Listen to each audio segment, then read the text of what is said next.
আসসালামু আলাইকুম সুপ্রিয় শিক্ষার্থীরা, তোমাদের সবাইকে আমন্ত্রণ জানাচ্ছি সাদি স্যারের ক্লাসে। আশা করি তোমরা সবাই ভালো আছো। যারা ফেসবুকে আছো আশা করি আমার কথা স্পষ্ট শুনতে পাচ্ছ, আর যারা জুমে আছো তারা আমার কথা শুনতে পাচ্ছ। হৃদয়, আমার কথা কি শুনতে পাচ্ছ?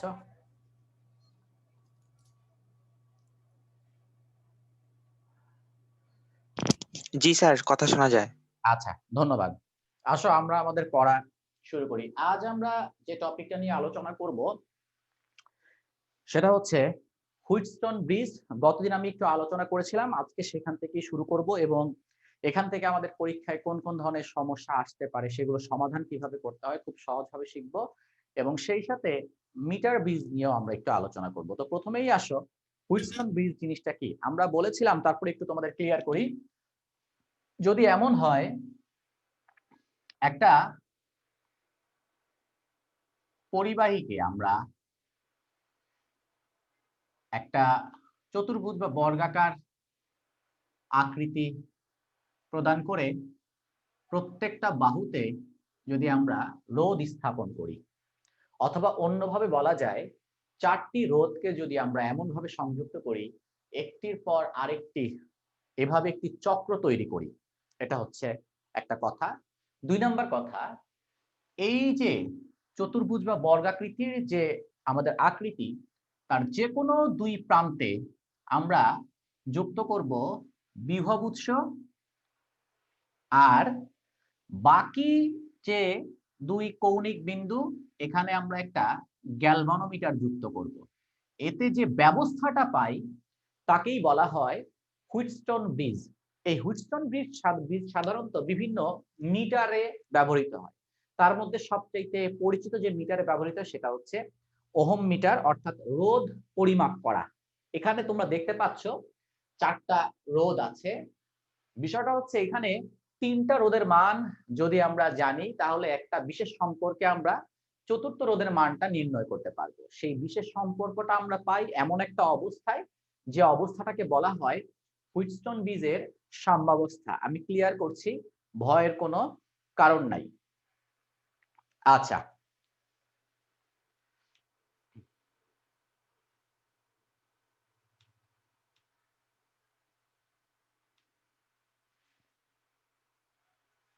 এখন সবাই একটু খেয়াল করো, আমরা হুইটস্টোন ব্রিজের এখানে একটা রোধ যাকে আমরা বলি পি, এখানে একটা রোধ কিউ, এখানে একটা রোধ এটা হচ্ছে আর, এবং এখানে একটা রোধ এটাকে আমরা বলি এস। এটাকে বলা হয় প্রথম বাহু, দ্বিতীয় বাহু, তৃতীয় বাহু, চতুর্থ বাহু। সেই হিসাবে পি হচ্ছে প্রথম বাহু রোধ, কিউ হচ্ছে দ্বিতীয় বাহু রোধ, আর হচ্ছে তৃতীয় বাহু রোধ, এস হচ্ছে চতুর্থ বাহু রোধ। পি কিউ আর এস, এটা একটু মনে রাখতে হবে, পরীক্ষায় তোমাকে কিন্তু বলে দিবে একটি হুইটস্টোন ব্রিজের সংযুক্ত ৪টি রোধ পরপর বলে দিবে। সো তোমাকে বুঝে নিতে হবে পরপর যে ৪টা বলা হয়েছে পি কিউ আর এস বলা হয়েছে। আর যদি বলে দেয় যে প্রথম বাহুতে, দ্বিতীয় বাহুতে, তৃতীয় বাহুতে উল্লেখ করে দেয়, তাহলে তো পি কিউ আর এস এই সিকোয়েন্স তোমাকে মনে রাখতে হবে। এখন আসো আমরা একটা জিনিস খেয়াল করি, এই যে আমাদের গ্যালভানোমিটার, গ্যালভানোমিটারটা কি? গ্যালভানোমিটার হচ্ছে স্যার তড়িৎ প্রবাহের উপস্থিতি, উপস্থিতি বোঝা যায় যে যন্ত্রের সাহায্যে, সেটাকেই আমরা বলি হচ্ছে গ্যালভানোমিটার। এই গ্যালভানোমিটারকে আমরা বিশেষ উপায়ে অ্যামিটার হিসাবে ব্যবহার করতে পারি, ভোল্ট মিটার হিসাবে ব্যবহার করতে পারি, এটা নিয়ে আমরা পরে একদিন আলোচনা করব। এই যে স্যার জি, এই জিটা হচ্ছে গ্যালভানোমিটারের রোধ। কথাটা কি বুঝতে পেরেছেন? এখন সবাই একটু খেয়াল করো, এখানে আমি তোমাদের কয়েকটা জিনিস একটু ক্লিয়ার করি। ধরো আমি এখানে একটা সুইচ রেখেছি। এখন আমাদের একটা জিনিস একটু মনে রাখতে হবে, সেটা হচ্ছে স্যার খোলা সুইচ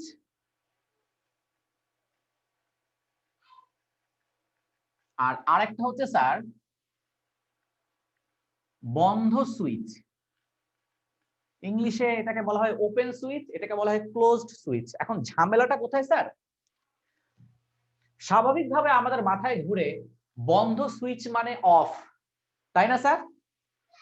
কিন্তু এখানে সুইচের ব্যাপারটা হচ্ছে দরজার মতো। আচ্ছা আপনারাই বলেন তো, সুইচটা যখন এই অবস্থায়, খেয়াল করো, এই অবস্থায়, তখন দেখো তো আমার এই সুইচটা কি খোলা, দরজা খোলার মতো হয়ে আছে না? জি স্যার। মনে রাখবা খোলা সুইচ মানে অফ। কথাটা কি বুঝতে পেরেছেন? আর এবার বলেন তো, সুইচটা যদি স্যার এরকম থাকে তার মানে বন্ধ সুইচ। বন্ধ সুইচ মানে কি বলেন তো স্যার? অন। এই খোলা সুইচ, বন্ধ সুইচ, এইটার কারণে পরীক্ষায় আপনাদের ভুল হয়। তাই এটা একটু লিখে নেন। খোলা সুইচ আসলে স্যার অফ, আর বন্ধ সুইচ আসলে কি স্যার বলেন তো? অন। সবাই দ্রুত এটা একটু লিখে নেন। স্যার পরীক্ষার সময় ভুলে যাবো এটা। এই জন্যই তো বললাম যে আসলে কিছু কিছু শব্দের কারণে, বিজ্ঞানে তোমরা যদি কিছু কিছু শব্দের কারণে ভুল করো, এটা আসলে খুব কষ্ট। আমি সাজি স্যার প্রায় বলি যে স্যার আপনার অনেক, কথা শোনা যাচ্ছিল না। শুনতে পাচ্ছ না কথা? না স্যার, একটু সময়ের জন্য শোনা যাচ্ছিল না। আচ্ছা, তো আমি এটাই বলি যে তোমরা ম্যাথ পারো, কিন্তু কিছু পরিভাষা বা কিছু শব্দের কারণে প্রশ্নটা বুঝতে কিন্তু তোমাদের অনেক সময় সমস্যা হয়। তাই আমি সব সময় আশা করি যে হয়তোবা শিক্ষা ব্যবস্থায় এই বিষয়টা একটু নজর দেওয়া উচিত, যে বিজ্ঞানের ক্ষেত্রে অন্তত ভাষাটা যাতে একটু সহজ সাবলীল করে উপস্থাপন করা হয়। যাই হোক, তাহলে খোলা সুইচ এভাবে চিন্তা করবা, দরজা খোলা, ঠিক আছে, খুলে গিয়েছে মানে স্যার এটা আসলে অফ হয়ে আছে। কথাটা বুঝতে পেরেছেন? আর বন্ধ সুইচ দরজা বন্ধের সাথে তুলনা করে সেটা হচ্ছে অন হয়ে আছে। ক্লিয়ার আমার এই কথাটা? যারা ফেসবুকে আছো সবাই একটু লাইক বাটন প্রেস করবা যদি আমার এই কথাটা বুঝে থাকো। আমি আবার বলি, খোলা সুইচ অফ, বন্ধ সুইচ হচ্ছে অন। ক্লিয়ার? আচ্ছা, এই কথাটা বলার একটু কারণ আছে, কারণ হুইটস্টোন ব্রিজ থেকে কিছু প্রশ্ন আসে, এখানে খোলা সুইচ বন্ধ সুইচের সাথে একটা সম্পর্ক আছে। ঠিক আছে স্যাররা? তাহলে খোলা সুইচ অফ আর বন্ধ সুইচ অন। এবার আসো, ধরো এই সুইচটা অন অর্থাৎ বন্ধ। ভালো মতো খেয়াল করো, বন্ধ। ঠিক আছে, এখন আমরা ধরে নিলাম এখানে স্যার ভোল্টেজ হচ্ছে ভি, এটা তুমি ইও ধরতে পারো তড়িৎচালক শক্তি হিসাবে। ঠিক আছে, আমি ই লিখি। আচ্ছা, এখন সবাই একটু খেয়াল করো, আই পরিমাণ তড়িৎ এই পথ দিয়ে দিয়ে এই বিন্দুতে আসলো। আমরা এই বিন্দুর একটা নাম দিই, ধরো এ বিন্দু। এখন আই তড়িৎ প্রবাহ প্রথম বাহুতে I1, আর এইটা কিন্তু স্যার তৃতীয় বাহু। একটু খেয়াল রাখতে হবে স্যার, প্রথম দ্বিতীয় তৃতীয় চতুর্থ, তাহলে এখানে স্যার I3 এই ভাগে ভাগ হয়ে গেল। আচ্ছা, গ্যালভানোমিটারের মধ্য দিয়ে আমি ধরে নিলাম আইজি পরিমাণ তড়িৎ প্রবাহিত হয়। এখন তোমরা একটা জিনিস খেয়াল করো, আমার এই যে বি বিন্দু, আমি কি ধরে নিতে পারি না স্যার I1 এখানে এসে দুইটা ভাগে ভাগ হয়েছে, তার একটা অংশ এদিক দিয়ে যাবে, এটা তো স্যার হচ্ছে দ্বিতীয় বাহু, তাই এখানে আমি নাম দিলাম হচ্ছে I2। আচ্ছা, আর I3 ও এখানে এসে দুইটা ভাগ হয়ে যাবে, আমি কল্পনা করি চতুর্থ বাহুতে, এটা হচ্ছে I4। এখন দেখো এই যে এখানে গ্যালভানোমিটারের মধ্য দিয়ে যে তড়িৎ প্রবাহিত তড়িতের মান, সেটার নাম হচ্ছে স্যার আইজি। এখন আইজিটা আসলে কি? আইজিটা স্যার হতে পারে I1 এর একটা অংশ থেকে I3 এর একটা অংশ বিয়োগ, অথবা উল্টাটাও হতে পারে I3 এর একটা অংশ থেকে I1 এর একটা অংশ বিয়োগ। সেটার উপর ভিত্তি করে স্যার আমার আইজি এর দিক নিচের দিক হতে পারে অথবা উপরের দিক হতে পারে। কিন্তু আপনাদের আমি কি শিখিয়েছি স্যার? কারশফের লয়ে কারেন্টের দিক কোন দিকে হবে এটা নিয়ে টেনশনের দরকার আছে আপনাদের? না স্যার। দরকার নাই। আপনি নিচে ধরেছেন, আপনার ফাইনাল অ্যান্সার যদি আইজি মাইনাসের আসে, তার মানে দিক আসলে বিপরীত। সো এটা নিয়ে টেনশনের কিছু নাই। ওকে, এবার আসেন আমরা কয়েকটা ঘটনা জানবো। নাম্বার 1, আপনারা একটু দেখেন স্যার, ও আর একটা বিষয় স্যার, আবার দেখেন এটাকে আমরা অন্য একটা নাম দিই, ডি বিন্দু নাম দেই, এটাকে আমরা সি বিন্দু নাম দেই। আবার দেখেন এখানে I2 I4 একসাথে হয়ে আবার I কারেন্ট হয়ে এদিক দিয়ে চলে যাবে। ঠিক আছে, এখন সবাই একটু ভালো মতো বুঝেন, গ্যালভানোমিটারের একটা বিশেষ অবস্থা আছে। একটু আগে বলেছি সেই অবস্থাটার নাম হচ্ছে সাম্যাবস্থা বা নিস্পন্দ অবস্থা। কথাটা বুঝতে পেরেছেন? সাম্যাবস্থা বা নিস্পন্দ অবস্থা, স্টেডি স্টেট। বিষয়টা কি স্যার? একটু খেয়াল করো, এই যে গ্যালভানোমিটারের মধ্য দিয়ে যদি কোনো তড়িৎ প্রবাহিত না হয়, তখনই আমি বলবো আমার এই গ্যালভানোমিটারটা সাম্যাবস্থায় আছে। এখন আমরা সাম্যাবস্থার কিছু ঘটনা বুঝবো, তার আগে আসো আমরা এখান থেকে কিছু সমীকরণ নির্ণয় করে নিই। নাম্বার 1, দেখো আমাদের এ বি ডি এ এই বদ্ধ লুপে আমরা বলতে পারি পি I1 প্লাস জি আইজি মাইনাস আর I3 সমান 0। কারণ স্যার এখানে কোনো ই নাই। আমার কারশফের যে সূত্র বা কিরশফের যে সূত্র, সেই সূত্র ক্লাসটা একটু দেখে নেবেন যারা বুঝতে পারছেন না। ঠিক আছে? আচ্ছা, এবার আসো এই পাশে আমরা একটু খেয়াল করি বি সি ডি বি। এখানে আমি আবার কি পাচ্ছি স্যার? বি থেকে সি তে আসছি, আমার তড়িৎ প্রবাহের দিকের সাথে আমার হাতটা মিলে গিয়েছে। তাহলে এটা কি হবে স্যার? এটা হবে কিউ I2। সি থেকে আমি ডি তে যখন যাচ্ছি, স্যার দেখেন তো আমি সি থেকে ডি তে যাচ্ছি, বাট I4 কি সি থেকে ডি তে যাচ্ছে না ডি থেকে সি তে? স্যার বলেন তো, খেয়াল করেন বি সি ডি বি এই যে চক্রটা, খেয়াল করো এখান থেকে, খেয়াল করো আমার I2 এইদিকে, I4 এর দিক হচ্ছে স্যার এইদিকে, IG এর দিকটা হচ্ছে স্যার এই দিকে, এখানে জি, এখানে হচ্ছে স্যার এস আমি লিখে রাখলাম। খেয়াল করো আমরা কি বলেছি sir? B C D B এই লুপ। তাহলে আমি বি থেকে যখন সি তে আসছি, দেখো তো আমি এদিক থেকে এদিকে আসছি, আমার I2 এর দিকও একই দিক কিনা সূর্য? জি স্যার। তাহলে জি এটা স্যার। I2 হচ্ছে প্লাস।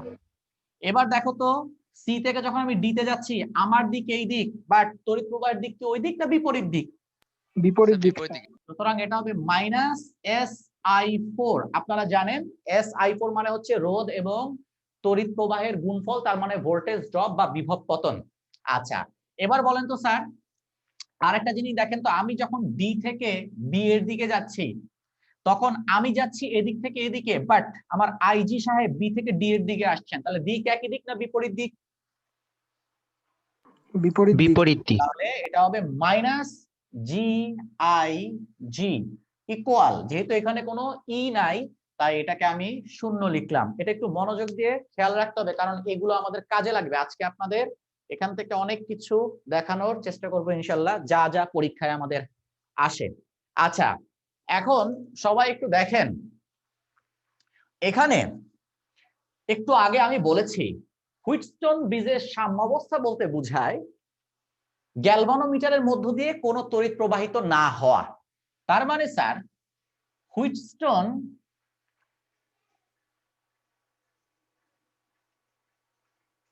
ব্রিজ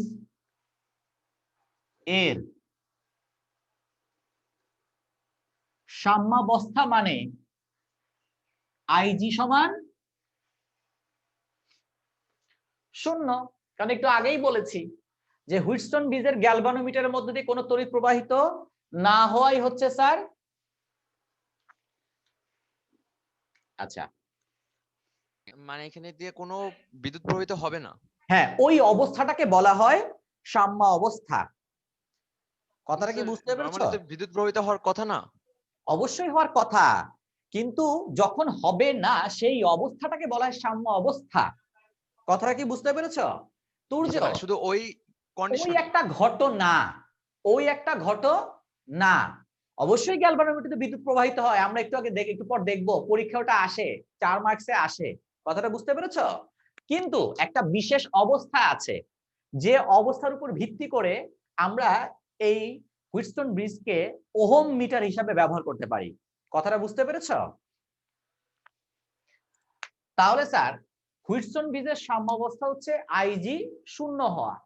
এখন তোমরা বলো তো দেখি, আইজি যদি 0 হয় তাহলে কি আমি লিখতে পারি পিআই মাইনাস আর আই3 সমান 0?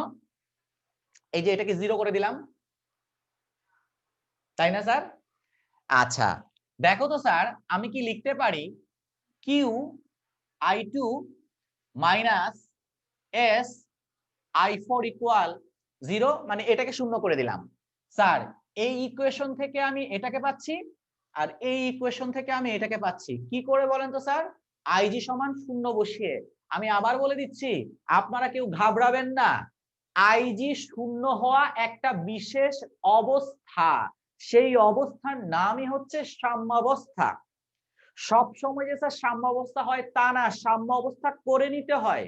এই করে নিতে হয় কেন? তাহলে স্যার ওহম মিটারের মতো এই হুইটস্টোন ব্রিজটা আচরণ করবে।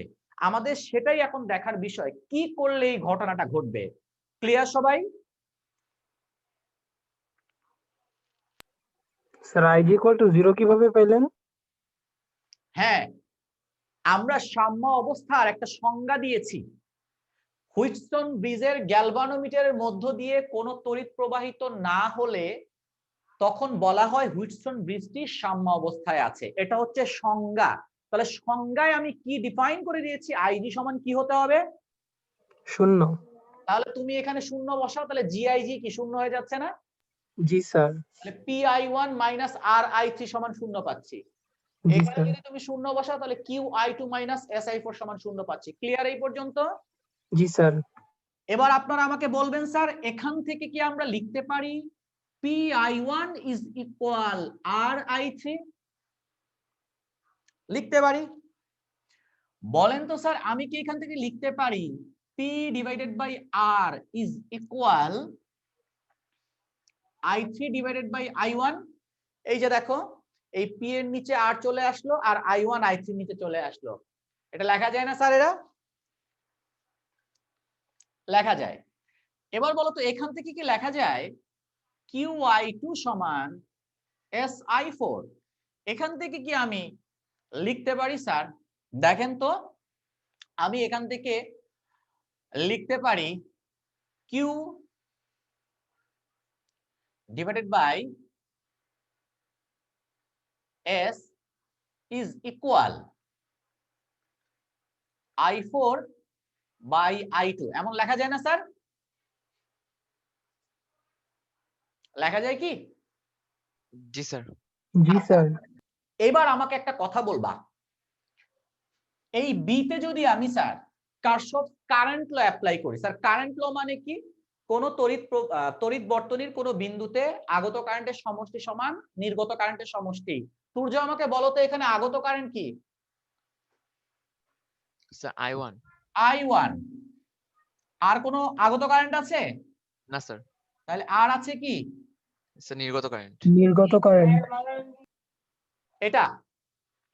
জি স্যার। আচ্ছা, এবার আমাকে বলবেন ডি বিন্দুতে আগত কারেন্ট কারা কারা? স্যার I3 আর IG। I3 আর IG আগত কারেন্ট। নির্গত কারেন্ট কে? Sir I4। বলেন তো স্যার, সাম্য অবস্থায় IG এর মান কত? স্যার 0। তাহলে I1 সমান I2 হবে কখন? যখন সাম্য সাম্য অবস্থা অবস্থা। থাকবে। বলেন তো I3 সমান I4 হবে কখন? যখন সাম্য অবস্থা। তাই হুইটস্টোন ব্রিজের সাম্য অবস্থায় IG সমান 0, নাম্বার 1 শর্ত। 2 নাম্বার শর্ত কি বলেন তো স্যার? I1 সমান I2 হবে আর I3 সমান I4 হবে। Clear sir? এই পর্যন্ত ক্লিয়ার? আচ্ছা, এবার আপনারাই আমাকে বলবেন স্যার I2 এর জায়গায় I1 লেখা যাবে সাম্য অবস্থায়? জি স্যার। বা I1 এর জায়গায় I2 লেখা যাবে? জি স্যার। তাহলে স্যার এই যে I1, এই I1 এর জায়গায় আমি এখানে I2 লিখলাম। আর বলেন তো স্যার I3 এর জায়গায় I4 লেখা যাবে? জি স্যার। তাহলে আমি এই যে এখানে I4 লিখলাম। একটা মজার জিনিস খেয়াল করেন তো স্যার, I4 বাই দুটোই I2 same। সমান Q বাই S কিনা? জি স্যার। তাহলে আমি এইখানে কি Q বাই S লিখতে পারি? জি স্যার। আচ্ছা বলেন তো স্যার, এখন এখানে কিউবেস। আমি এইভাবে লিখতে পারি। এখন এই আরটাকে আমি এই পাশে উঠায় দিলাম আর কিউটাকে আমি এখানে নামিয়ে দিলাম। সবাই খাতায় এইটা লিখেন, এটাই হচ্ছে আমাদের একটা বিখ্যাত সূত্র, পরীক্ষায় এটা দিয়ে আপনাদের জারি জুরি দেখাইতে হবে। তাহলে স্যার হুইটস্টোন ব্রিজের সাম্যাবস্থায় আমরা কি কি বলতে পারি? আইজি সমান বলেন, 0 I1 সমান I2 আর I3 সমান I4 আর দেখেন তো স্যার P/Q সমান R/S, তার মানে প্রথম বাহু এবং দ্বিতীয় বাহুর রোধের অনুপাত সমান তৃতীয় বাহু এবং চতুর্থ বাহুর রোধের অনুপাত। একটু খাতায় লিখে নেন, এখান থেকেই আমাদের এখন বুঝতে হবে কিছু ঘটনা। সবাই একটু লিখে নেন, এই পর্যন্ত যদি বুঝতে পারেন স্যার, স্যার প্রমাণ আপনাদের জন্য স্যার ইম্পর্টেন্ট না। আমি সবসময় একটা কথা বলি, আমি স্যার প্রমাণ শিখাই না, আমি ঘটনা শিখাই। কারণ পরীক্ষায় এখান থেকে 4 মার্কসের একটা প্রশ্ন আসে আইজি এর মান নির্ণয় করা, তখন তোমাদের এই অ্যানালাইসিস গুলো কাজে লাগবে। যারা ফেসবুকে আছো সবাই একটু লাইক বাটন প্রেস করবে এটা লেখার পর, তাহলে P/Q সমান R/S এই সূত্রটা আর একটা প্রশ্ন ছিল, বলো। স্যার আপনি বি বিন্দু আর ডি বিন্দুতে কেন কেসিএল নির্ণয় করলেন, এ আর সি বিন্দুতে করলেন না? অবশ্যই করা যায়, সেটা করব কখন? যখন ওই যে একটু আগে বললাম যে তোমাদের একটা জিনিস শিখাবো যে ওই আইজি এর মান নির্ণয় করো, তখন আমার 3টা ইকুয়েশন লাগে, ওই 3টা ইকুয়েশন মানে আইআর এর মাধ্যমে, তাহলে আর কি সহজ হয় সমাধান করা, তখন আমরা ঠিক ওটা নিয়ে কাজে হাত দিব। ঠিক আছে, আপাতত আমাদের কি করতে হচ্ছে, এই যে বাহুর রোধ নিয়ে সম্পর্ক স্থাপন করতে হচ্ছে, সেই জন্য আমরা এইগুলোর মধ্যেই সীমাবদ্ধ ছিলাম। ক্লিয়ার? জি স্যার। ঠিক আছে, আসবো, সবই আসবো স্যার। আচ্ছা, তাহলে স্যারেরা আমরা কি লিখতে পারি? সাম্যাবস্থায় P/Q ইকুয়াল R/S, এটা হচ্ছে 1 নাম্বার সূত্র আমাদের। এখান থেকে এখন আমরা জারি জুরি শুরু করব। এবার আপনাদের কাছে একটা প্রশ্ন করি, বলেন তো স্যার সাম্যাবস্থায় যদি আইজি এর মান 0 হয়, আপনারা আমাকে বলেন তো সাম্যাবস্থায় এই বি বিন্দু এবং ডি বিন্দুর বিভব পার্থক্য কত? আমাকে কমেন্টে জানাবেন। আর যারা জুমে আছেন আমাকে একটু আপনারা প্রাইভেট মেসেজ একটু জানাবেন। কি বলেছি স্যার? সাম্যাবস্থায় আইজি সমান 0, তাহলে বলেন তো স্যার বি বিন্দু এবং ডি বিন্দুর যে বিভব পার্থক্য সেটা কত? অর্থাৎ গ্যালভানোমিটারের অ্যাক্রসে বা আড়াআড়িতে বিভব কত? জি এর আড়াআড়িতে ভি হোয়াট? কোথায় স্যার? স্টেডিস্টেট বা সাম্য অবস্থায়। আমাকে একটু জানাবেন স্যার। ভেরি গুড, উত্তর চলে এসেছে বাপ্পি, ধন্যবাদ। আচ্ছা, যারা ফেসবুকে আছো একটু জানাবা। ভেরি গুড, তুর্য উত্তর সঠিক হয়েছে, অনেক ধন্যবাদ। তোমরা যারা ফেসবুকে আছো একটু আমাকে জানাও, দ্রুত জানাও, কারণ তোমাদের অনেক কিছু দেখাতে হবে স্যারেরা।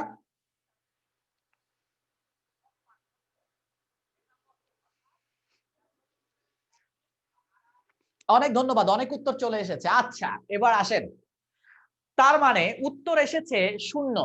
ধন্যবাদ যারা উত্তর দিয়েছে 0।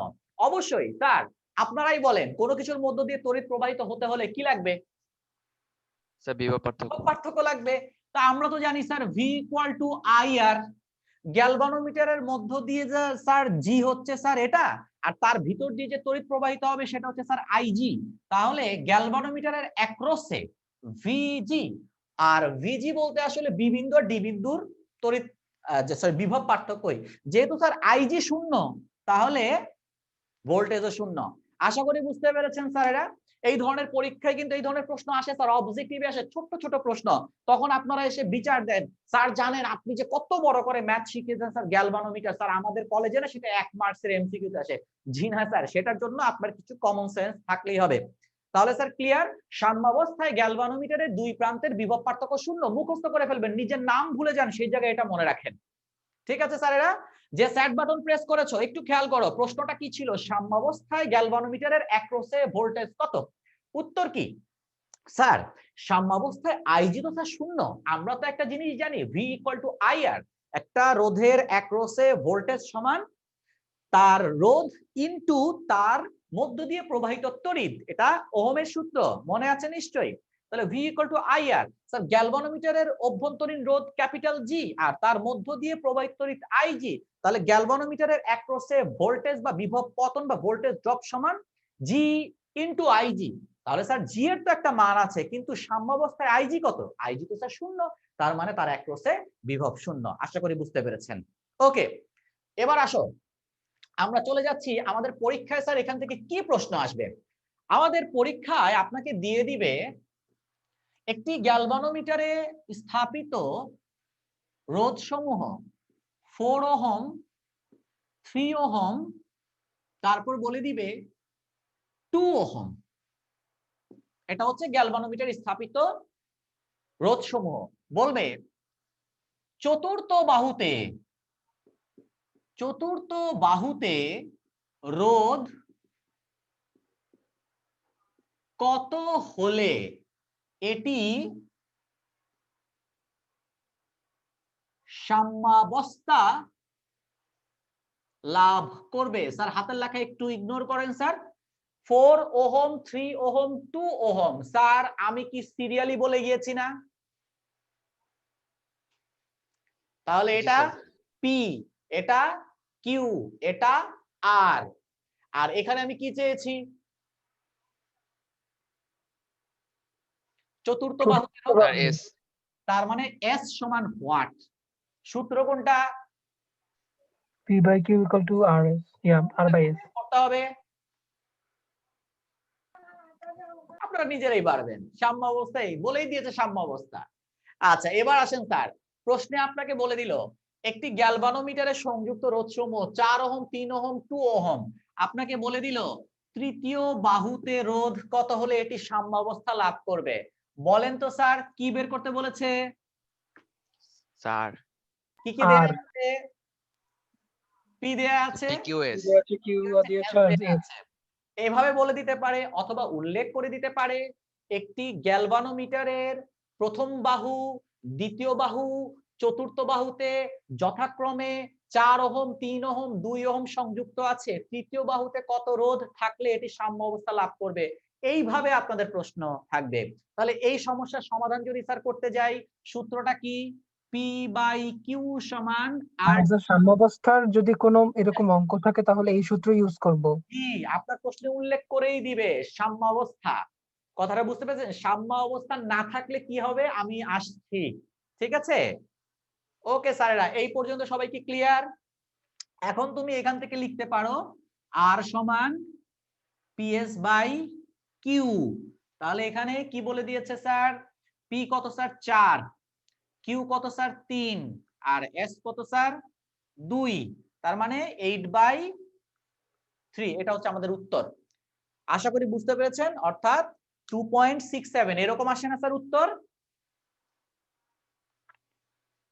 জি স্যার। ধন্যবাদ।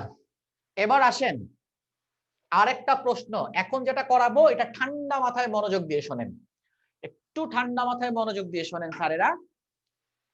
আপনাকে বলে দিবে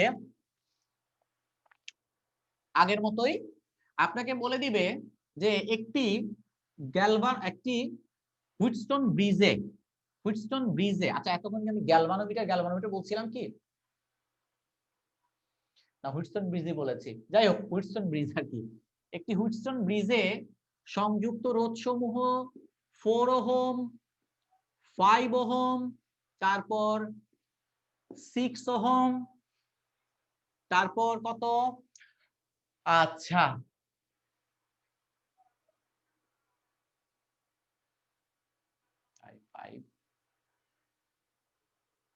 আচ্ছা ধরো 3 ওহম। ঠিক আছে, 4টা রোধই তোমাকে বলে দিল। এখন তোমাকে বলে দিল যে এটি কি সাম্য অবস্থায় আছে? প্রশ্নটা কি স্যার? এটি কি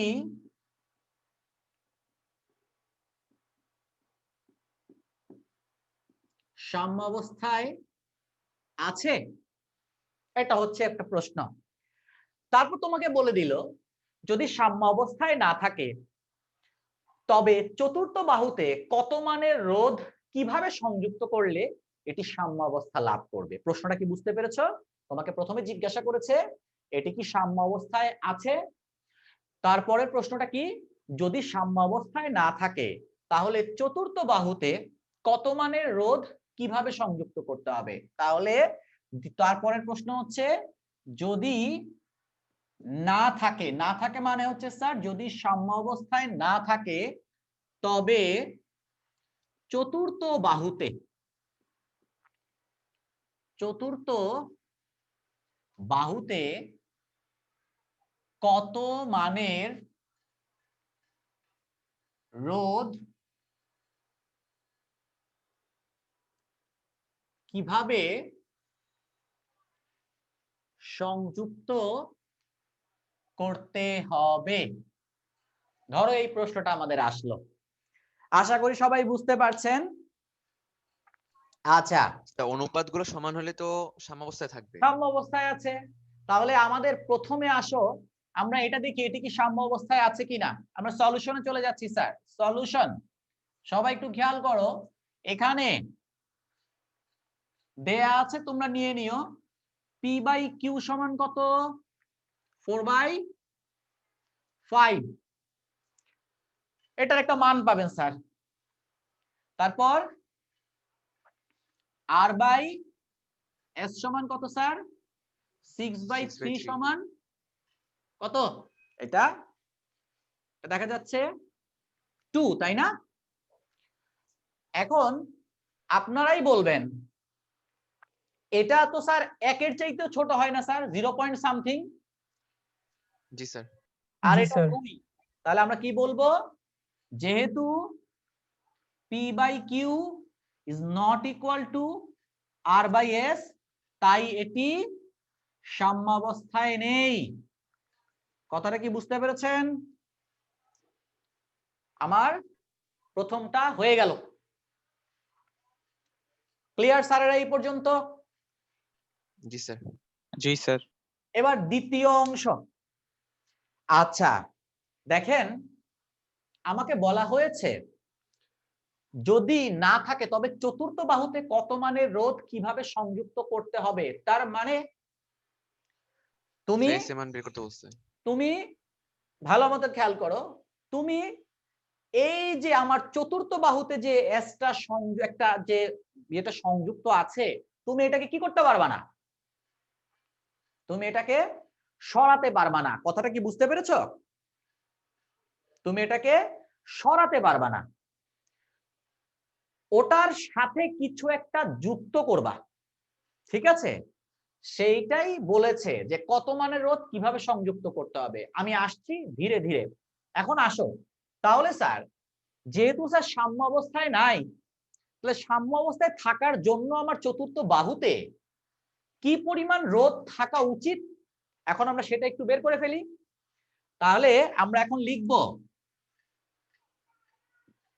ধরি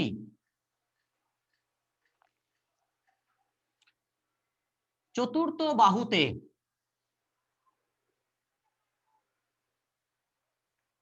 এস মানের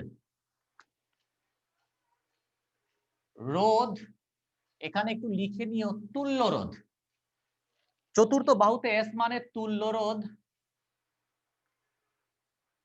থাকলেই এটি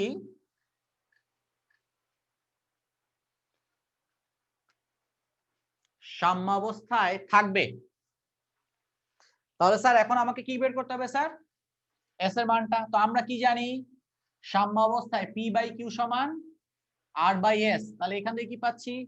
S is equal R Q by P. এখন আর এর মান কত স্যার? আর এর মান 6, কিউ এর মান কত? 5, আর ওটা কত স্যার? 4। এখন আমরা কি পাচ্ছি স্যার দেখেন তো, 5 6 30, 7.5 পাচ্ছি না স্যার? সরি না, 2 15, হ্যাঁ 7.5 পাচ্ছি, তাই না স্যার? জি স্যার। 7.5 ওহম। এখন আপনারা একটু খেয়াল করেন, আমার আছে যেটা সেটা সরি আছে কত? 3। আপনাদের মনে আছে শ্রেণী সংযোগে তুল্য রোধ বাড়ে আর সমান্তরাল সংযোগে তুল্য রোধ কমে। কমে তাহলে আমার আছে আমার আছে কম, তাই না? জি স্যার, জি বাড়ছে স্যার। তার মানে আছে কম, বাট তুল্যরোধ হিসাবে যেহেতু আমি স্যার কিছু একটা যুক্ত করতে পারবো। আচ্ছা, অলরেডি এস তো এস না বলে বলি যে অলরেডি তো চতুর্থ বাহুতে একটা কিছু আছে। এখন আমি যদি আরেকটা যোগ করি তাহলে এই দুয়ে মিলে একটা তুল্যরোধই এখন চতুর্থ বাহুর রোধ হয়ে যাবে না স্যার? জি জি স্যার। স্যার। কথাগুলো বুঝতে হবে। আমার এখানে সংযুক্ত আছে কম, বাট আই নিড মোর, আমার বেশি লাগবে। তাহলে তুল্য রোধ বেশি করতে হলে অতিরিক্ত রোধকে কিভাবে সংযোগ করতে হবে? শ্রেণী সংযোগে শ্রেণী সংযোগে। কারণ আমরা জানি শ্রেণী সংযোগে তুল্য রোধ বাড়ে।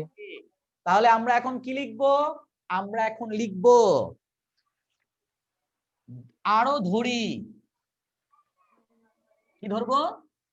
অতিরিক্ত রোধ, এটার নাম দিলাম স্যার এক্স। অতিরিক্ত রোধ কে কত দেয়া আছে এখানে? 3। 3 ওহমের সাথে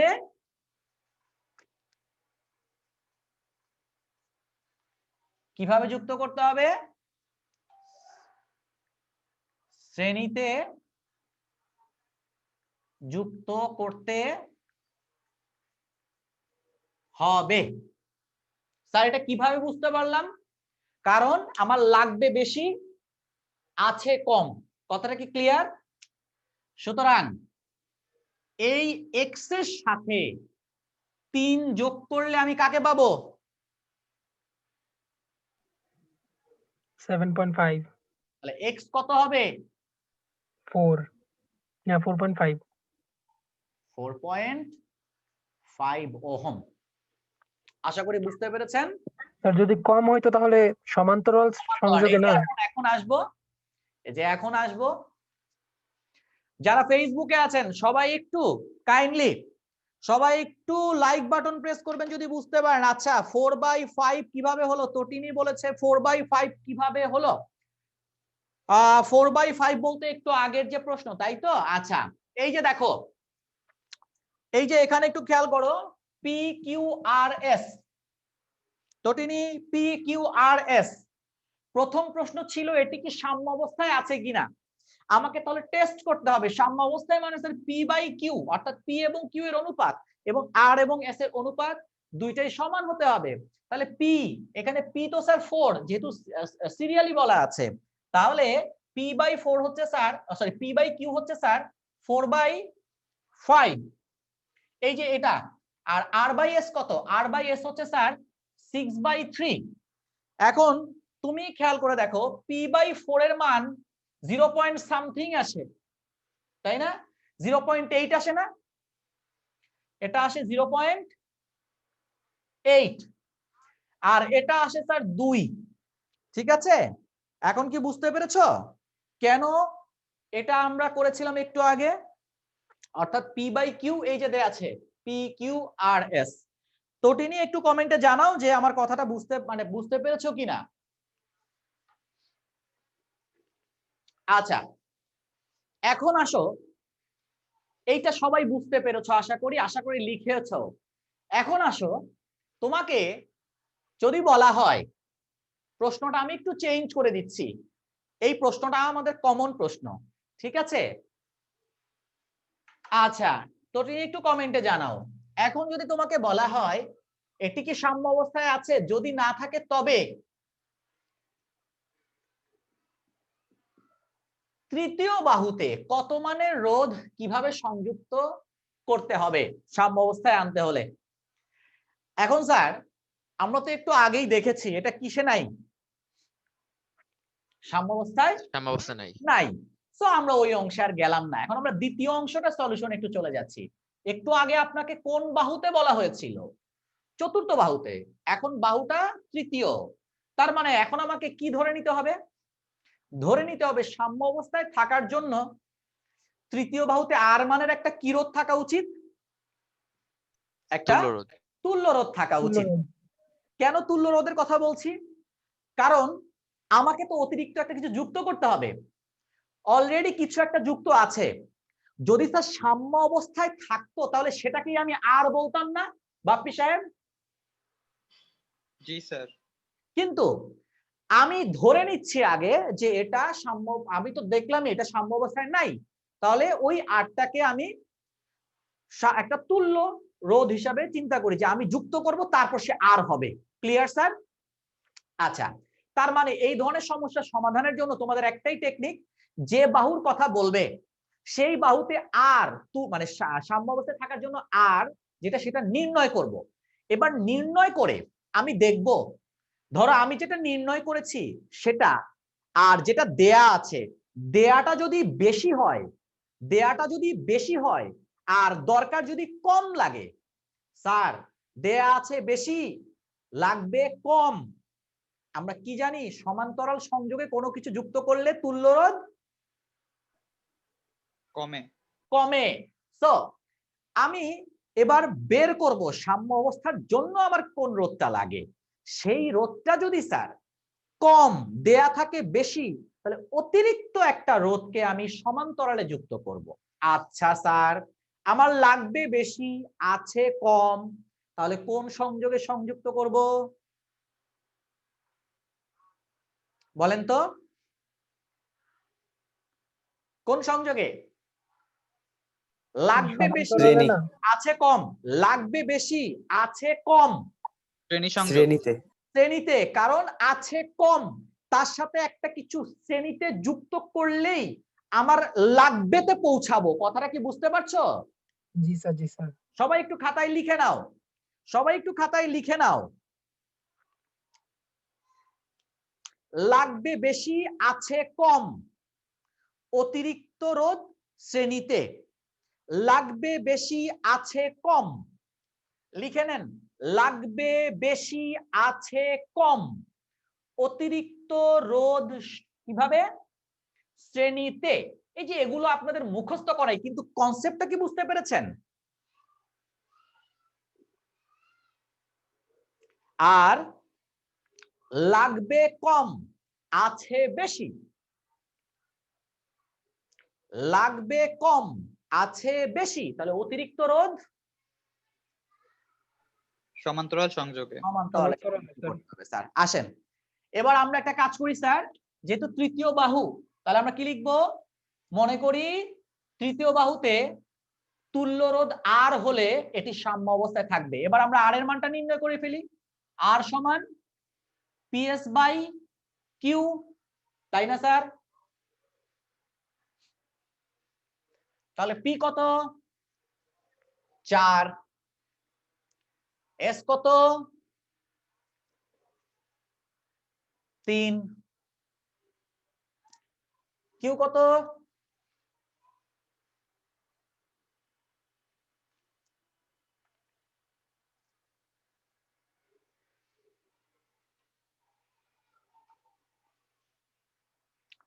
তাহলে স্যার কত আসে বলেন তো? 3 4 এ 12 আর এই হচ্ছে 5, আমরা এভাবেই রাখি। তো এটা মোটামুটি 2.4 কিনা? জি স্যার। তাহলে এটা হচ্ছে স্যার 2.4। আমার লাগবে কি বেশি নাকি কম? দেখেন আছে কত? বেশি লাগবে স্যার। লাগবে কম। ভালো মতো দেখেন, আছে কত? 6, বেশি। বেশি। লাগবে কত? কম। 2.4। আমরা তো লাগবে কত বের করেছি, সাম্য অবস্থায় থাকতে হলে লাগবে কত সেটা বের করেছি না? জি স্যার। তাহলে একটু আগে তোমাদের কি বলেছি? লাগে যদি বেশি থাকে যদি কম, তাহলে শ্রেণী।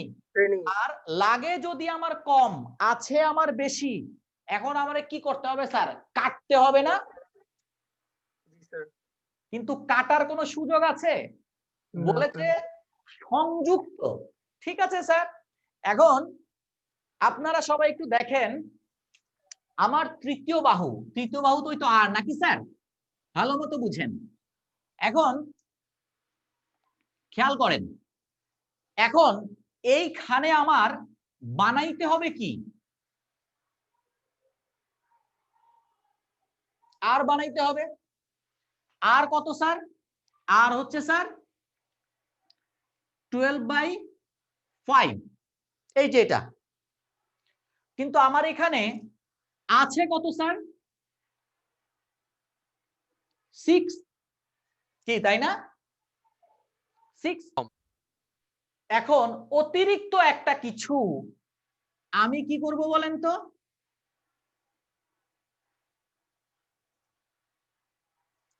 আমি শ্রেণীতে সমান্তরালে সংযুক্ত করব। কথাটা কি বুঝতে পেরেছেন? আচ্ছা আপনারাই বলেন, যদি আমি অতিরিক্ত একটা রোধকে সমান্তরালে সংযুক্ত করি, এই দুইটা মিলেই কার মতো আচরণ করতে হবে? স্যার আর এর মতো। আর এর মতো। তাহলে এবার আমরা কি লিখব? আমরা লিখব যেহেতু তৃতীয় বাহুতে 2.4 ওহম লাগবে, মানে আর সমান 2.4 ওহম লাগবে, কিন্তু আছে 6 ওহম, অর্থাৎ বেশি রোধ, তাই ধরি x ওহম রোধ 6 ওহমের সাথে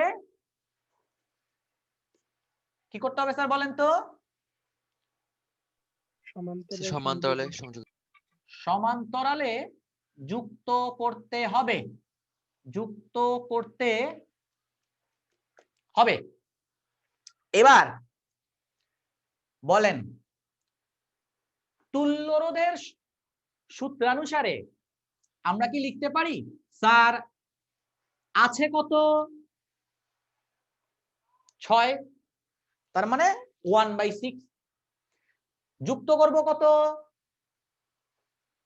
x, তার মানে 1/x, হবে কত? 1/r। 1/r। এটা কি সবাই বুঝতে পেরেছেন? যারা ফেসবুকে আছেন একটু বলবেন স্যারেরা আমার এই কথাটা কি বুঝতে পেরেছেন কিনা? এগুলো বুঝতে হবে স্যার, এগুলো বুঝতে হবে। কলেজে এত ব্যাখ্যা করবে না, কলেজে একটা কথাই বলবে 9-10-এ পড়েছো না, বাস। আমি আবার বলি স্যার, আমার প্রথমে বের করতে হবে লাগবে কত। আপনারা একটু এখানে লিখে রাখতে পারেন, প্রথমে বের করতে হবে লাগবে কত, তারপরে দেখতে হবে আছে কত। লাগবে কত যদি বেশি হয়, থাকে যদি কম, তাহলে কমটাকে বেশি বানানোর জন্য শ্রেণীতে সংযুক্ত করতে হবে অতিরিক্ত রোধটাকে। গেল। যদি আমি দেখি স্যার আমার লাগবে কম, আছে বেশি, কিন্তু আমি এখানে কাঁচি ব্যবহার করতে পারবো না, আমাকে বলে নাই কতটুকু কাটতে হবে, বলে দিয়েছে কি মানে অতিরিক্ত রোধ আর কিভাবে সংযুক্ত করতে হবে। কাটাকাটিতে ঝামেলা স্যার, বরং যুক্ত করাটাই ভালো। তাহলে স্যার অতিরিক্ত রোধ আমি এমন ভাবে যুক্ত করব যেন আমার লাগে যা যে কম সেই কমে পৌঁছাতে পারি। তাহলে বেশি মানের সাথে অতিরিক্ত রোধটাকে যদি সমান্তরালে সংযুক্ত করি, তাহলে আমার ওই যে লাগবে কম সেটা পাবো। ফেসবুকে যারা আছো আশা করি সবাই বুঝতে পেরেছো, যারা আছো আশা করি সবাই বুঝতে পেরেছো, একটু লাইক বাটন প্রেস করো, আমি তাহলে সামনের দিকে অগ্রসর হবো স্যার। তাহলে 1/r ইকুয়াল 1/6 সমান 1/x, এটা বুঝতে পেরেছো কিনা? দেখো এটাকে যদি তুমি r1 ধরো, এটাকে যদি তুমি স্যার r2 ধরো, আর এটা হচ্ছে rp, তাহলে সূত্র কি? 1/rp সমান 1/r1 প্লাস 1/r2। এই যে দেখো 1/r1 আর এই যে 1/r2, এই যে 1/rp। ঠিক আছে স্যারেরা, এবার এখান থেকে তুমি x এর মানটা বের করে ফেলো। x এর মানটা কি হবে sir? x to the power r to the power -1 minus 6 to the power -1 whole to the power -1, কি তাই না স্যার? তাহলে এই r এর মান কত? 2.4, অথবা অন্য কথায় 5/12, তাই না? তাহলে 5/12 মাইনাস ওই তো মানে 1/6, এটা করো, ক্যালকুলেটর একটু করে দেখো কত আসে। So 4. কত আসে? সবার কি 4 আসে? হ্যাঁ 4 আসে। তার মানে 4 ওহম তৃতীয় বাহুর 6 ওহমের সাথে সমান্তরালে যুক্ত করতে হবে। শেষ। ক্লিয়ার স্যারেরা? এই পর্যন্ত বুঝতে পেরেছেন? তাহলে এক্স এর মান কত স্যার? এক্স এর মান 4 ওহম। এবার আমি একটু সামনের দিকে যেতে পারি স্যার? এবার আমি একটু সামনের দিকে যাব। আসো, আর কোন ধরনের প্রশ্ন স্যার এখান থেকে আসতে পারে? আরেকটা প্রশ্ন স্যার এখান থেকে আসে, খুব ইম্পর্টেন্ট। সেটা কি? সবাই একটু দেখো। এখন তোমাকে এখানে কিছু মান দিয়ে দিবে স্যার। এখন তোমার এখানে কিছু মান দিয়ে দিবে। ধরো এটা দিয়ে দিল 5 ওহম, 6 ওহম, 2 ওহম, আর এটা ধরো দিয়ে দিল 10 ওহম। ঠিক আছে? আর গ্যালভানোমিটারের রোধ ধরো 1 ওহম। আশা করি সবাই লেখাগুলো পড়তে পারছো। কারো কি সমস্যা হচ্ছে দেখতে? সমস্যা হচ্ছে না, আমি তারপরে এখানে লিখে দিব স্যার। ঠিক আছে? এখন আসো, এখান থেকে স্যার আমার কি কি প্রশ্ন আসতে পারে জানার আগে আরেকটা জিনিস খেয়াল করো।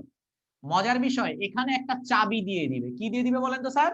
একটা চাবি। এখন গয়ে একটা কমন প্রশ্ন আসে, গয়ে একটা কমন প্রশ্ন আসে, আর এখানে একটু দিয়ে দেই। এটা হচ্ছে স্যার 10 ভোল্ট আর অভ্যন্তরীণ রোধ 0.5 ওহম। এখন এখানে আমাদের একটা কমন প্রশ্ন দিয়ে দিবে স্যার। প্রশ্নটা কি? প্রশ্নটা হচ্ছে, খেয়াল করো, যদি চাবি খোলা থাকে, আচ্ছা খোলা মানে অফ নাকি on? Of. Of. Of. Sir এই জায়গা অফ মানে এই জায়গা দিয়ে তড়িৎ প্রবাহিত হতে পারবে? না না স্যার। স্যার। তার মানে এই জায়গায় এটা নাই, আমি এটাই কল্পনা করতে পারি না? জি স্যার। তোমাকে গয়ে বলে দিবে সুইচটি যদি খোলা থাকে, প্যাচ এই জায়গায় খোলা মানে কি জানো স্যার? খোলা মানে অফ, তার মধ্যে দিয়ে তড়িৎ প্রবাহিত হতে পারবে না। তাহলে স্যার যদি খোলা থাকে তাহলে মোট তড়িৎ প্রবাহের মান কত? এই আই চাবে। খুব ইজি স্যার, আপনারা বলেন তো। যদি স্যার মাঝখানের এটা ধরেন নাই করে দেই, তাহলে আসলে ঘটনাটা দেখেন তো এরকম কিনা, দুইটা সমান্তরাল, তারপরে স্যার দুইটা সিরিজ, তারপর সমান্তরাল। তাই না? এই তো নাকি স্যার?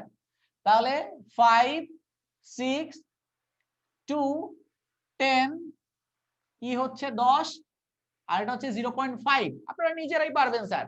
এই দুইটাকে যোগ করে দিয়ে একটা বানাইলে কি আসে? 11। এই দুইটাকে যোগ করে দিলে 12। এবার এই দুটো কিভাবে আছে? সমান্তরালে। সমান্তরালে। তাহলে স্যার আমি একটু দ্রুত করব স্যার। ঠিক আছে, গেল এই আর পেলাম, তারপরে আই সমান ই ডিভাইডেড বাই, পারা যাবে না স্যার?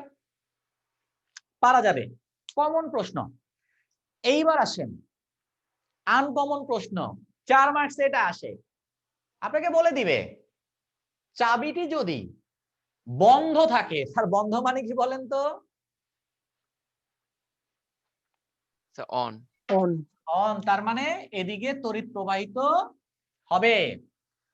যদি থাকে সেক্ষেত্রে আইজি এর মান কত আসতে পারে?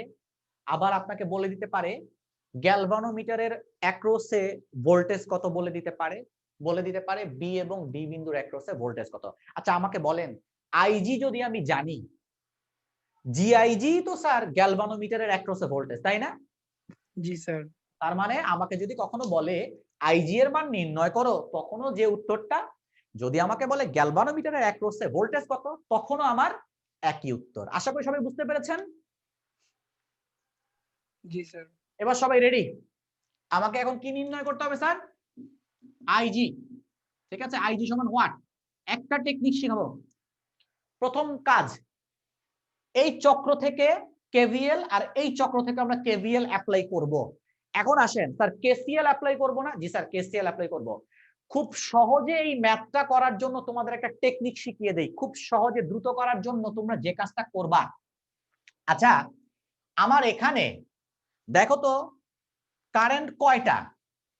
আই একটা, I1 একটা, I2 একটা, I4 একটা, I3 একটা, IJ একটা। বাপরে বাপ, কয়টা হয়ে গিয়েছে? 6টা। 6টা হয়ে গিয়েছে। আমরা একটু কমানোর চেষ্টা করি, একটু কমানোর চেষ্টা করি। বলেন তো স্যার, এই যে I2, এই I2 কে কি লেখা যায়? আপনারা দেখেন তো বি বিন্দুতে I1 আসছে, আর I2 আর IG কি হচ্ছে? নির্গত হচ্ছে। নির্গত হচ্ছে। আমরা কি ধরে নিতে পারি I1 এর একটা অংশ IG হয়ে এদিক দিয়ে যখন চলে যাচ্ছে, বাকি অংশটাই কে? I2।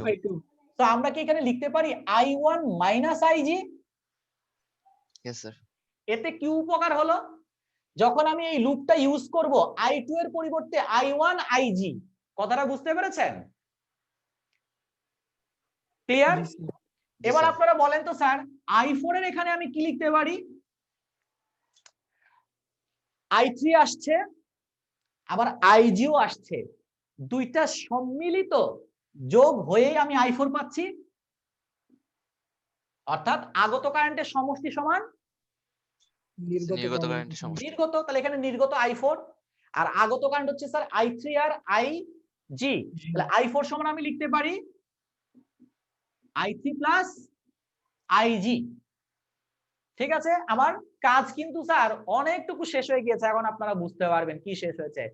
আসেন এবার এখানে আমরা দিই ই, এখানে আমরা দিই নাম হচ্ছে এফ। এবার ঠান্ডা মাথায় বুঝতে হবে স্যার, লুপ। স্যার এই ছবিটার মধ্যে কিন্তু আমরা দুইটা কি অ্যাপ্লাই করে ফেলেছি বলেন তো? দুইটা কেসিএল অ্যাপ্লাই করে KCL ফেলেছি না? দুইটা কেসিএল অ্যাপ্লাই করে ফেলেছি। ক্লিয়ার?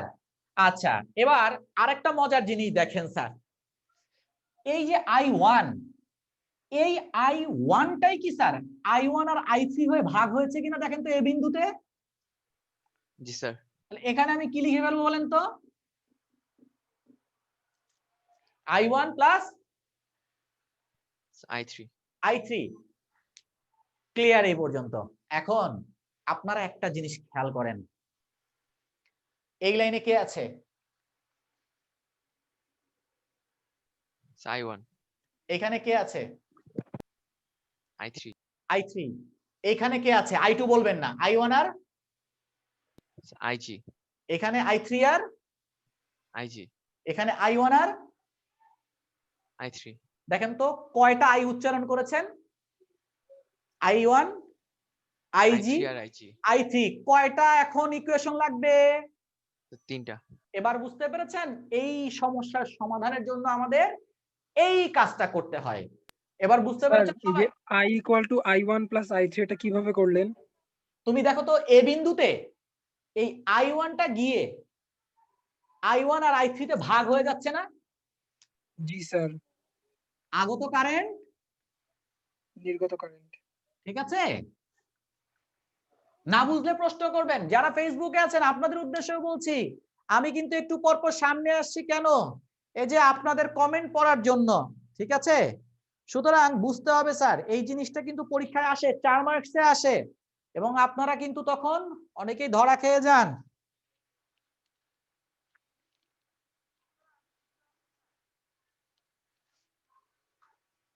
ওকে, এবার আসো loop A B D A তে কেভিএল। কেভিএল মনে আছে তো? Kirchhoff voltage law. এই যে দেখেন এখানে আছে 5I1, এখানে আছে 1IG, মানে শুধু IG যেহেতু 1, আর এখানে আছে কত স্যার? 2I3, তাই না? এখন আমি এইভাবে ঘুরবো স্যার। এখন আপনারা বলবেন আমি এ থেকে বি তে যাব, আচ্ছা, এ থেকে যখন বিতে যাচ্ছি আমার যাওয়ার দিক এই দিক আর I1 এর দিক কি একই দিক মিলে গিয়েছে? জি জি স্যার। স্যার। তাহলে কি হবে প্লাস প্লাস π/1। বলেন তো বি থেকে যখন ডিতে যাচ্ছি আমি উপর থেকে নিচে নামছি অ্যারোটা কি মিলে গিয়েছে? জি স্যার। তাহলে প্লাস আইজি। বলেন তো স্যার ডি থেকে যখন এতে যাচ্ছি আমি যাচ্ছি এইদিকে সে আসছে এইদিকে অ্যারো কি মিলেছে না মিলে নাই? মিলে নাই। তাহলে মাইনাস মিলে নাই স্যার, মাইনাস এটা। -2I3 সমান কোন ই তড়িৎচালক শক্তি আছে? না স্যার। না স্যার, তাহলে 0। 0 শেষ। ঠিক আছে, ওকে। তটিনী বলেছে আবার, তটিনী খেয়াল করো আমার এখানে যে আই তড়িৎ প্রবাহ এ বিন্দুতে এসে I1 আর I3 তে ভাগ হয়ে গিয়েছে, তাই I সমান I1 প্লাস I3 লেখা যায়। ঠিক আছে, এবার দেখো বি বিন্দুতে I1 কারেন্ট আসছে, I2 আর IG বের হয়ে যাচ্ছে। খেয়াল করো বি বিন্দুতে, তাহলে এই আমার I1, এই হচ্ছে I2 আর এই হচ্ছে স্যার আমার IG। এখন এখানে একটু খেয়াল করো আগত কারেন্ট হচ্ছে স্যার I1 আর নির্গত কারেন্টের সমষ্টি হচ্ছে এটা। তাহলে I2 সমান কি লেখা যায়? এই I1 আর এই IG যদি ওদিকে চলে যায় I1 মাইনাস IG, আমরা সেই কাজটাই ওখানে করেছি। আর এখানে একটু খেয়াল করো তো এই ডি বিন্দুতে আসছে কে কে? এপাশ থেকে I3 আর এপাশ থেকে IG, দুইটা সংমিশ্রণে আমি পাচ্ছি I4। আশা করি বুঝতে পেরেছো। একটু কমেন্টে জানাবা যে স্যার বুঝতে পেরেছো কিনা। আর এটা তো বুঝতেই পেরেছো এই যে কেভিএল ব্যবহার করলাম কিভাবে। ওই যে দেখো এই যে আমি একসাথে লিখে ফেলেছি 5I1, এখানে লিখেছি IG কারণ এখানে 1 ওহম মানে 1IG আর কি, আর এখানে এই যে 2 ওহম আর এর মধ্যে দিয়ে তড়িৎ প্রবাহ I3 2I3। এখন খেয়াল করো আমাকে, আমি তো এখানে দেখিয়েছি ঘড়ির কাঁটার দিকে ঘুরছি, তাহলে এ থেকে বিতে গেলাম, তাহলে আমি গেলাম এদিক থেকে এদিক, আমার দিকের সাথে দেখো I1 এর দিক মিলে গিয়েছে, সো এটা হবে 5I1। আমি বি থেকে যখন ডিতে যাচ্ছি খেয়াল করো আমি উপর থেকে নিচে আসছি এবং দেখো IG এর দিকও আমার সাথে মিলে যাচ্ছে, তাই প্লাস IG। মিললে প্লাস না মিললে মাইনাস। দেখো তো ডি থেকে আমি এতে যাচ্ছি যখন তখন আমি এদিকে যাচ্ছি, বাট সেটা কিন্তু এইদিকে I3 এইদিকে, তাহলে আমার দিকের সাথে অ্যারো মিলে নাই, সো এখানে হবে -2I3। তো তিনি বুঝতে পেরেছো কিনা একটু কমেন্টে জানাবা। বাকিদের কি অবস্থা? আচ্ছা, সো এটাকে আমরা এবার একটু সাজায় লিখি। আচ্ছা এটাই সাজায় আছে, এটাকে আমরা 1 নং সমীকরণ দেই। এবার আসো 2 নাম্বার লুপ BCDB, এই যে স্যার এই লুপটা, এই ধরনের সমস্যায় এই একটা টেকনিকে ফলো করবেন স্যার। এখন আসেন তো স্যার এই লুপটার দিকে একটু তাকাই, এখানে কি আছে স্যার? এখানে আছে হচ্ছে IG মানে 1IG, এখানে কত আছে স্যার? 6। দেখেন আমি I2 লিখবো না, আমি কি লিখবো বলেন তো স্যার?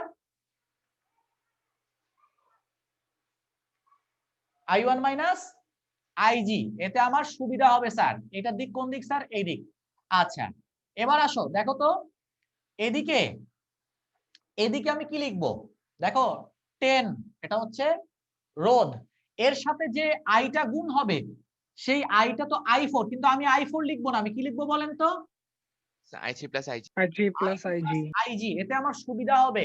না হলে আলাদা আলাদা দুইটা KCL থেকে এটা বসাইতে হতো, তুমি করতে পারো সমস্যা নাই, ঠিক আছে, কিন্তু ঝামেলা, পরীক্ষার হলে তোমার মাথা খেলবে না, তাই আগে এটা করে ফেলবা।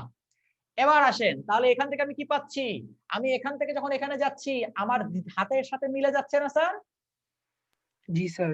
তাহলে 6I1 মাইনাস 6IG আমি ভেঙে ফেললাম, ঠিক আছে। আচ্ছা না আমি ওই পরের লাইনেই করব, ঠিক আছে। 6I1 মাইনাস 6IG গেল। এবার বলেন তো স্যার এখান থেকে যখন আমি এইদিকে আসব আমার দিকের সাথে কি মিলছে? না স্যার। মিলছে না, তাহলে কি হবে? Minus. -10I3 plus IG।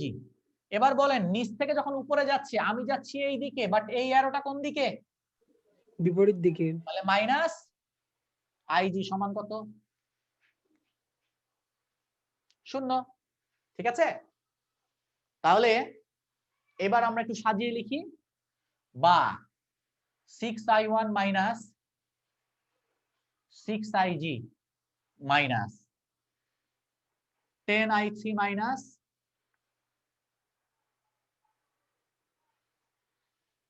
10IG minus IG সমান 0, তাহলে 6i1 এখানে 6ig, তার মানে মাইনাস 17ig মাইনাস 10i3। দেখেন স্যার এখানে 1, দেখেন i1 ig i3, ঠিক এখানে আপনি যেভাবে যেভাবে লিখেছেন এখানেও একইভাবে রাখবেন, তাহলে ক্যালকুলেটরে আমাদের বসাতে সুবিধা হবে। বুঝতে পেরেছেন? তাহলে এটা স্যার কত নং ইকুয়েশন বলেন তো? 2 নং ইকুয়েশন। এখন আমার কি স্যার আরেকটা ইকুয়েশন লাগবে না? বলেন তো। জি স্যার। এটা কোথা থেকে নিব স্যার? সেটা নিব, দেখেন আমার দুইটা রাস্তা আছে, ঠিক আছে? আমার দুইটা রাস্তার মধ্যে একটা হচ্ছে স্যার এই যে দেখেন, এই যে F A D C E F, এই যে দেখেন, বুঝতে পেরেছেন? আর আরেকটা রাস্তা কি আছে বলেন তো sir? F sir ABCD. B, না A B C D A আসলে কি জানো, এই দুইটারই কি আরেকটা ভিন্ন রূপ। দেখো তো এখানে আইজি, বুঝতে পেরেছো তুর্য? জি স্যার। ওটা আসলে এটারই আরেকটা রূপ। করে দেখবা ম্যাথ এরর আসবে, বাসায় কাজ তোমাদের, ঠিক আছে? আচ্ছা, সি ই, দেখো আরেকটা কি স্যার, এই এই এই এই এই, এই যে স্যার, বুঝতে পেরেছো? এখন তুমি কোনটা নিবা, যে কোনো একটা তোমার ইচ্ছা, কোনো সমস্যা নাই। আসো ধরো আমরা এটা নেই, আমরা কোনটা নিলাম sir? Loop F A D C E F A. তাহলে স্যার দেখো আমি এফ থেকে এ গেলাম, কোনো সমস্যা নাই। আচ্ছা এবার বলো তো, এ থেকে যখন আমি ডি তে আসছি, যদি ঘড়ির কাঁটার দিকে এরকম চিন্তা করি, তাহলে আমার দিকের সাথে এটা মিলে যাচ্ছে না স্যার? জি স্যার। জি স্যার। 2i3, দেখো তো ডি থেকে যখন আমি সি তে যাচ্ছি, দেখো তো আমার দিকের সাথে এটা মিলে যাচ্ছে না স্যার? i4 এর দিক মিলে যাচ্ছে না? মিলছে তো জি নাকি স্যার। স্যার? তাহলে প্লাস 10, আমি i4 লিখবো নাকি i3 plus IG? I3 plus IG। i3 plus IG লিখবো। এবার আসেন স্যার, এখান থেকে যখন আমি এদিকে যাচ্ছি, দেখেন তো একটা অভ্যন্তরীণ রোধ আছে কিনা? জি জি স্যার। স্যার। এর মধ্য দিয়ে কোন কারেন্ট প্রবাহিত হয়েছে? Sir I. আই মানে i1 plus, I3। So plus 0.5 i1 plus i3, তাহলে IR এর কাজ শেষ, সমান। এবার বলেন তো স্যার, এদিক থেকে এদিকে যাওয়ার সময় আমি বের হচ্ছি কোন প্রান্ত দিয়ে? পজিটিভ। যেহেতু এই পাশে হিসাব করছি তাই বের হচ্ছি কোন প্রান্ত দিয়ে? তাহলে এখানে কি হবে বলেন তো স্যার? 10। প্লাস। এখন আপনাদের কাছে আমার প্রশ্ন, এখানে i1 i3 আর আইজি ছাড়া আর কেউ আছে? না স্যার। আপনারা তাহলে i1 i3 আইজি দিয়ে 3 নাম্বার ইকুয়েশন পাবেন না স্যার? তাই না? এরপর জি স্যার। সুন্দর মতো স্যার ক্যালকুলেটরে মোডে গিয়ে ইকুয়েশনে গিয়ে এখানে আপনারা দেখেন এখানে তিনটা এক্স ওয়াই জেড, যাদের এমএস ক্যালকুলেটর আননোন 3, ঠিক আছে? আর আপনাদের যাদের ইএস বা ইএস প্লাস, তারা দেখবেন এখানে আছে a n x b n y c n z equal d n, সেটাতে ক্লিক করবেন। বুঝতে পেরেছেন? এটা হচ্ছে স্যার A1, এটাও এখানে যে স্যার 1টা এটা হচ্ছে স্যার B1, আর -2টা হচ্ছে C1, আর 0 হচ্ছে D1। এটা হচ্ছে স্যার A2, -17 হচ্ছে B2, এটা হচ্ছে C2, এটা হচ্ছে 0টা হচ্ছে D2। দেন এখান থেকে করবেন, পারবেন না স্যার? ক্লিয়ার? এ পর্যন্ত বুঝতে পেরেছেন সবাই? জি স্যার। ওখান থেকে আপনি আইজির মানটা বের করবেন। তবে একটা জিনিস সাবধান স্যারেরা, আমার এই ইকুয়েশনে আমি i1 সামনে রেখেছি, তারপর আইজি, তারপরে i3 রেখেছি, তাই না? আপনি যখন ক্যালকুলেটরে করবেন সবগুলো বসাবেন, প্রথম মানটা আসবে x, তারপরটা y, তারপরটা কি আসবে? Z, তাহলে এক্স আসলে কার মান, I1, আর ওয়াই আসলে IG, IG, আর জেড আসলে I3। I3. আপনারা একটু সাবধান থাকবেন স্যার। আপনি যদি স্যার এইভাবে করতেন I1 minus 2I3 plus IG, 6I1 minus 10I3 minus 17IG, তখন কিন্তু জেড হয়ে যাবে IG, স্যার IG। আইজি। এগুলো বুঝতে হবে স্যারেরা। আমি সাদিসা শিখিয়েছে ওয়াই মানে আইজি, বাবার এটা মুছে ফেলি নাহলে আবার কোনো ঝামেলা। বুঝতে পেরেছেন? খুব বিপদে থাকি। স্যার শিখিয়েছে, স্যার তো বোর্ডে লিখে দিয়েছে, স্ক্রিনশট তুলে পাঠায়, স্যার আপনি লিখেছেন ওয়াই মানে আইজি। আচ্ছা এবার বলেন এই আইজি যদি আমি পেয়ে যাই, দেন এই জি এর সাথে গুণ করলে সেটাই কি আমি গ্যালভানোমিটারের অ্যাক্রসে ভোল্টেজ পাবো না স্যার? জি স্যার। শেষ। এই হচ্ছে স্যার আপনাদের আসার মতো। স্যার ক্যালকুলেটর থেকে সরাসরি মান বসাতে সরাসরি দিতে পারবো করবেন, এরকম? সরাসরি করবেন। আপনি তিনটা ইকুয়েশন লিখবেন, তারপর লিখবেন ঠিক আছে এক্স সমীকরণ 1 সমীকরণ 2 ও 3 সমাধান করে পাই বা সরলীকরণ করে পাই। স্যার এই ছবিটা আঁকতে হবে স্যার, এই ছবিটা আঁকবেন। এই যে ইকুয়েশন গুলো বানিয়েছেন এগুলাই তো স্যার অলরেডি এক পৃষ্ঠা, মানে আপনার তো 1.5 পৃষ্ঠা ছবি এবং ইকুয়েশনই খেয়ে ফেলবে, বুঝেন নাই? জি স্যার, এই জন্য জিজ্ঞেস করলাম যে প্রতিস্থাপন করতে করতে স্যার পরেরটা তো আরো বেশি বড় হয়ে যাবে। সেটাই তো বললাম যে এখন এই ক্ষেত্রে এই। আচ্ছা সবাই একটু লাইক বাটন প্রেস করবেন, জানি অনেক টায়ার্ড হয়ে গিয়েছেন, কিচ্ছু করার নাই স্যার, কিচ্ছু করার নাই। আচ্ছা মুছে ফেললাম, আচ্ছা ঠিক আছে মুছেই ফেলি, কারণ এখন আমরা যে জিনিসটা পড়বো, স্যার 10টা মিনিট সময় দেন, টেনশনের কোনো কারণ নাই, 10টা মিনিট সময় দেন স্যার। খুব সহজ একটা জিনিস পড়াবো, মিটার ব্রিজ। মিটার ব্রিজ জিনিসটা কি সেটা একটু খেয়াল করেন।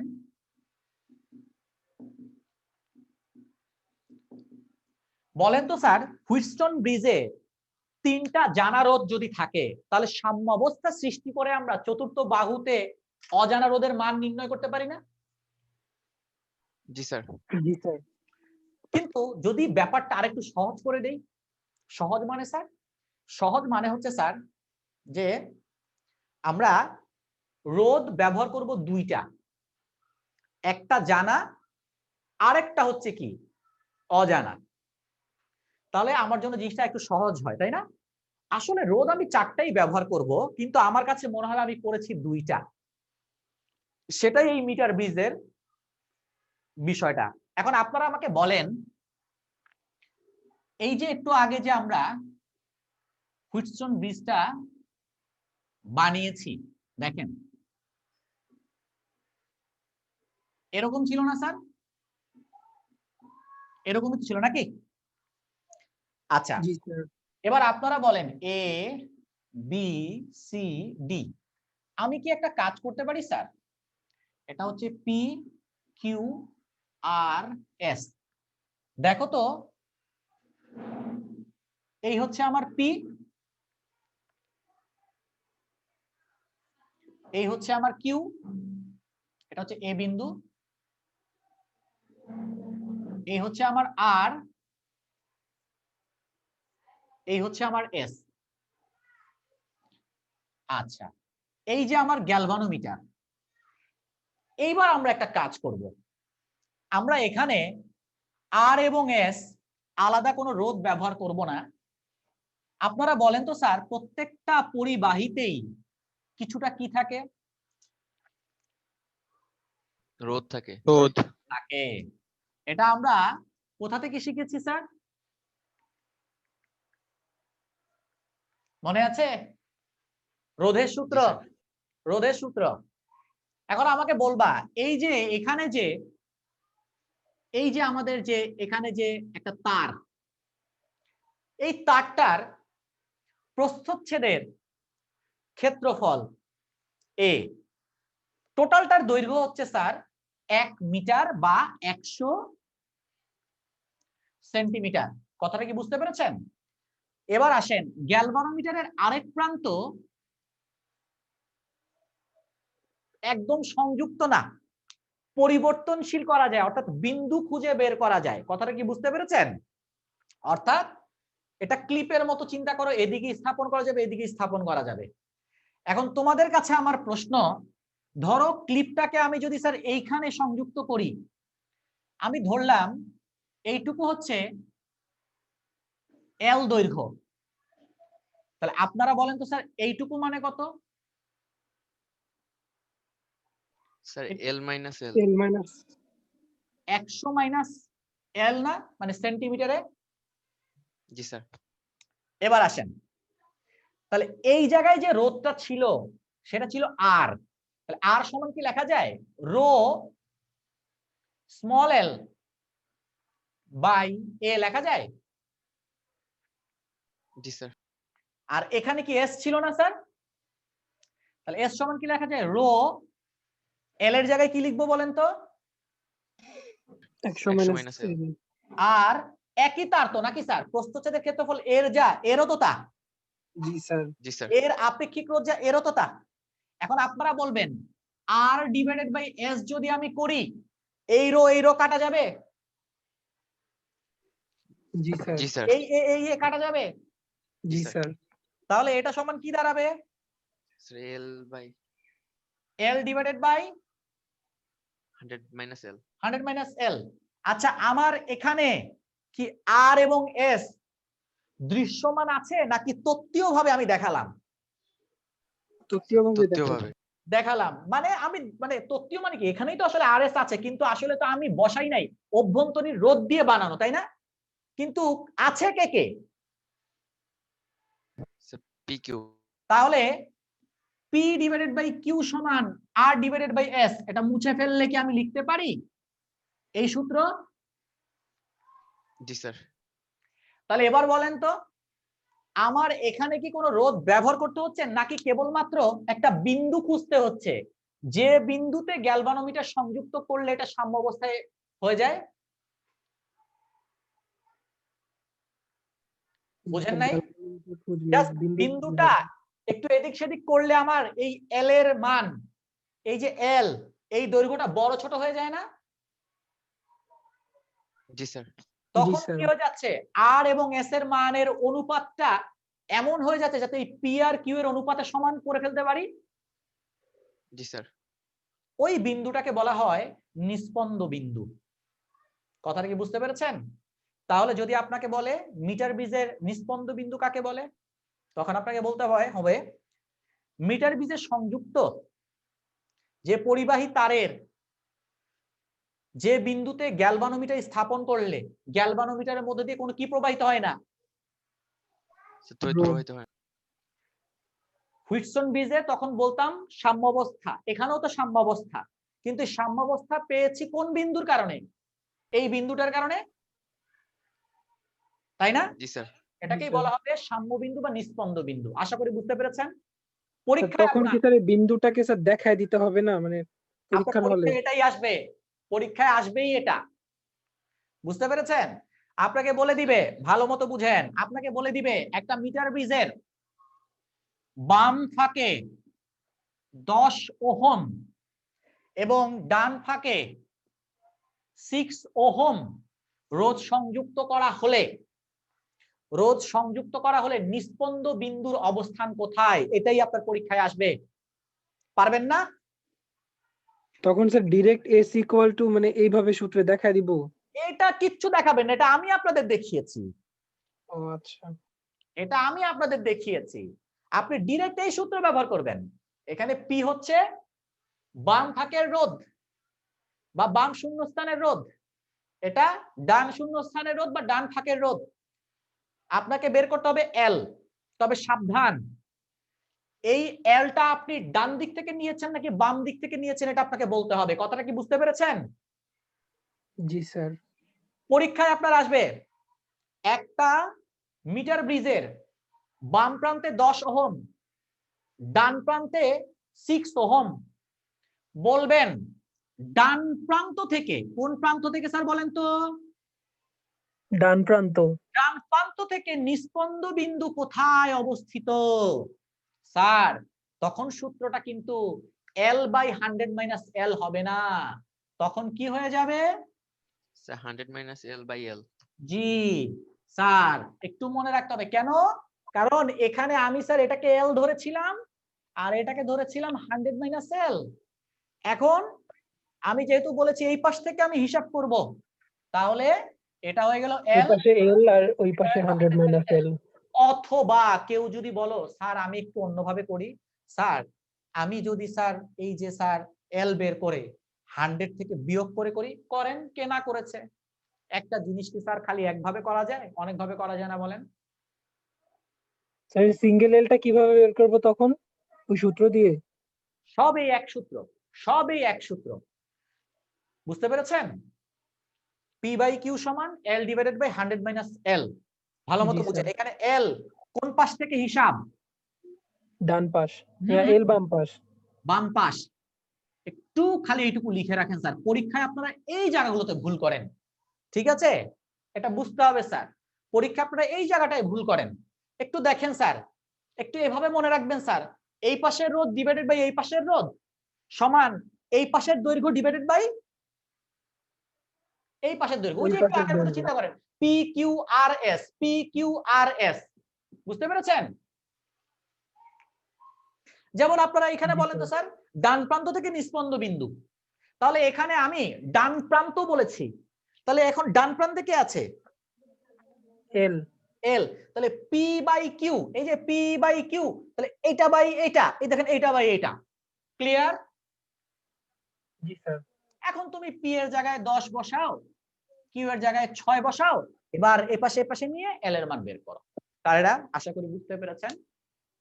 ইনশাআল্লাহ আগামী ক্লাসে আমরা শান্ট এবং পটেনশিওমিটার এই দুইটা দেখলে আমাদের এই অধ্যায়টা শেষ হয়, ঠিক আছে?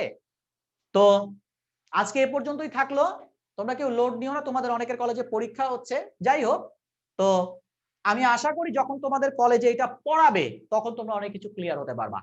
তো আজ এ পর্যন্তই থাকলো, সবাই ভালো থাকেন, সুস্থ স্যার, থাকেন। বলেন। স্যার ওই যে ক্যালকুলেটরে যেন কিভাবে ইকুয়েশন এটা বের করবে একটু আবার বলবেন? হ্যাঁ, তুমি এই যে মুডে যাবা, তোমারটা কি ইএস নাকি এমএস? স্যার এই যে আপনি যেটা ধরছেন ওইটা। ও আচ্ছা, আমি যেটা ধরতে চাই। তারপর 5 এ চাপলে দেখো ইকিউএন, তারপর 2 নম্বরে দেখো anx প্লাস bny, দেখেছো? জি স্যার। এবার এই যে দেখো, এই যে মানগুলো তোমাকে বসাইতে হবে, এ বি, তিনটা সমীকরণ থাকলে এটা ইউজ করব। ইয়েস ইয়েস, তিনটা সমীকরণ, আর দুইটা থাকলে হচ্ছে প্রথমটা। anx প্লাস bny সমান cn z। হ্যাঁ। ঠিক আছে স্যারেরা? তো জি সবাই স্যার। ভালো থাকবেন, সুস্থ থ্যাংক ইউ থাকবেন। স্যার। আসসালামু আলাইকুম। আসসালামু আলাইকুম।